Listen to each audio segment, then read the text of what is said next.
Melvin's afro, a defiant halo of tight, rebellious curls, bounced as he hurried through the bustling market in Montego Bay.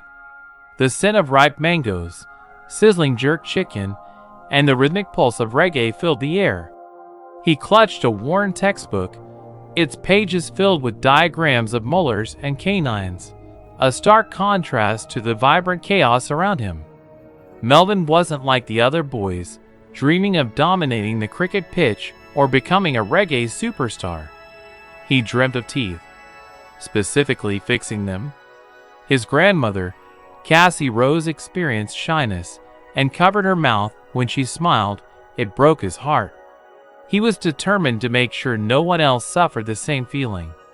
"Melvin, neat boy! Where are you rushing off to?"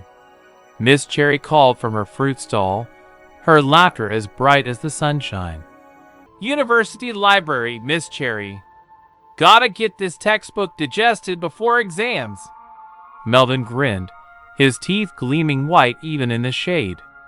Years flew by in a blur of late-night study sessions fueled by strong Jamaican coffee and Cassie Rose's encouragement. The afro, once a rebellious statement, became a symbol of his dedication, framing a face etched with determination. He excelled, absorbing every lecture, dissecting every case study. The complex anatomy of the human mouth, once daunting, became his obsession.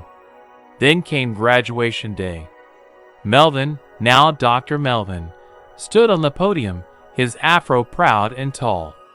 He looked out at the sea of faces, Cassie Rose beaming in the front row, her gummy smile radiant. He spoke with passion, promising to serve his community, to bring healthy smiles to every corner of Jamaica.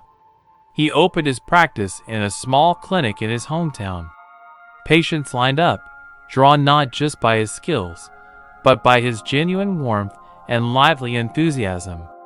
He filled cavities, straightened smiles, and eased anxieties with a gentle touch and some comforting patois.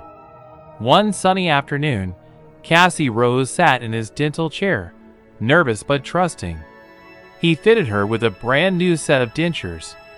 When she looked in the mirror, her eyes widened, and a tear trickled down her cheek. "Melvin, Michigan grandson," she whispered, her voice thick with emotion. "You give me back me smile."